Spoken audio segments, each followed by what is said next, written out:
So here's the thing that a lot of people know that Aljamain Sterling's coming into 145, and eventually that happens. I would have liked to have seen at least a rematch between him and Sean O'Malley because although people love to hate Aljamain, and I understand why, I kind of started forgiving him as he started defending his title. Like the Jan rematch, he won, and I thought that back control really took it. Now, if there was a no back control rule, Peter Yan probably would have had a better shot at winning that fight, but he just played his cards better. He had the better feeling out process, so he made the right adjustments, and you know what?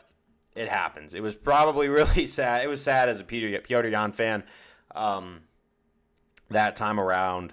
But, you beat TJ Dillashaw, which, let's be honest, Dillashaw and I feel like Cejudo are kind of like past their primes at this point. I just feel like Cejudo, a lot of people were expecting him to come back fresher, but you take that many years off and then you come back. It's a toss-up. And I don't know. I know that Cejudo is a little bit on the older side for a fighter, but he did defend the belts. It just kind of seemed like they were handing him softened up targets to his critics' credit. So when Sean O'Malley came in, he saw probably an easier target than a lot of us did. And I like how Sean O'Malley handled that too. He said, I would have picked myself, and I wouldn't have picked myself if I was betting on that fight. He said, I could see why everyone was picking Aljamain Sterling, but Sean O'Malley got the KO. And Aljamain made a really bad mistake trying to even throw a strike with Sean O'Malley because he's such a deadly striker. And I think a lot of his haters were just waiting on that downfall. Now, I really would have loved to have seen him try to earn back a title shot at 135, but I don't think that's going to happen now because obviously Aljamain Sterling's getting older. He's not going to be able to make the weight like he used to. He might want to be at 145. And I don't know how he does in featherweight. I really don't.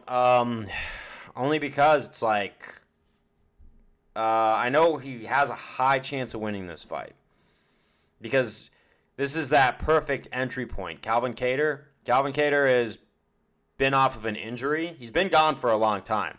So ring rust is definitely going to be there. So this is going to be Calvin Kattar's earning back spot where he's going to have a title fight where, not a title fight, but like just a fight where everyone is going against him. Like everything in this realm is going against him. He's coming back off an injury.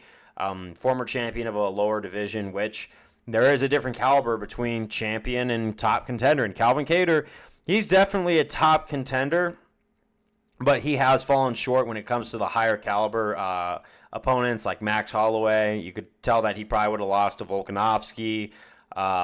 He's just like in that perfect 5, 6, 7 in the rankings spot.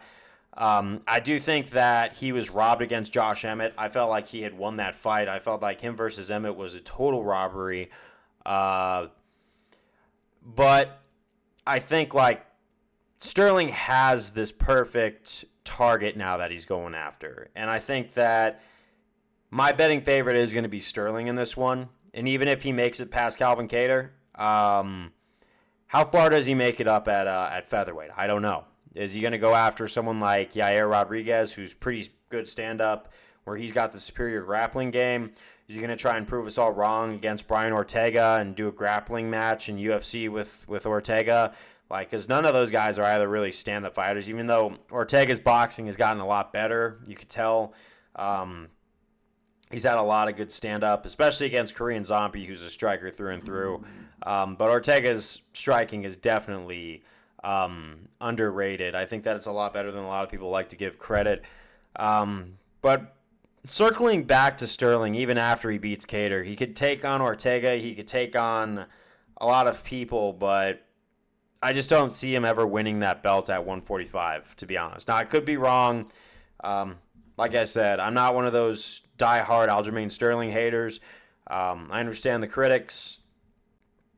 But because I feel like he is going to beat Kattar. And after that, I just don't know what's next. Is he going to go up against Bryce Mitchell, maybe? Or maybe, let's say, Diego Lopez wants a bigger challenge than Bryce Mitchell if he beats Sadiq Youssef, right?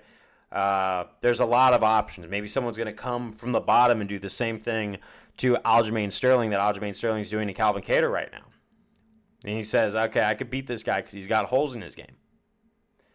And I do think Aljamain Sterling in the striking realm, he's good, but he is a grappler by the soul. So I don't know. Against higher ranking opponents, maybe if Volkanovski wants to dip your toe in the water fight, a lot easier because he can defend takedowns from Islam Makhachev. So defending takedowns from Sterling is probably not going to be a problem for him. I know Volkanovski is going to want to come back. He's a little more stubborn than what the doctors are telling him right now. But I just feel like like I said, after this fight for Sterling, where does he go? And after that next, is he going to win another fight at featherweight? We'll just have to wait and see.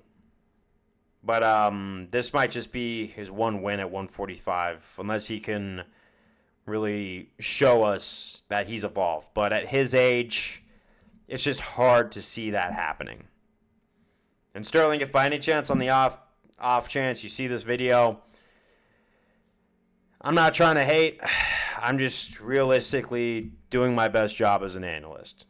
I still think that you get a lot more hate than you deserve. And I am pulling for you, though, on UFC 300. I do have you winning this fight.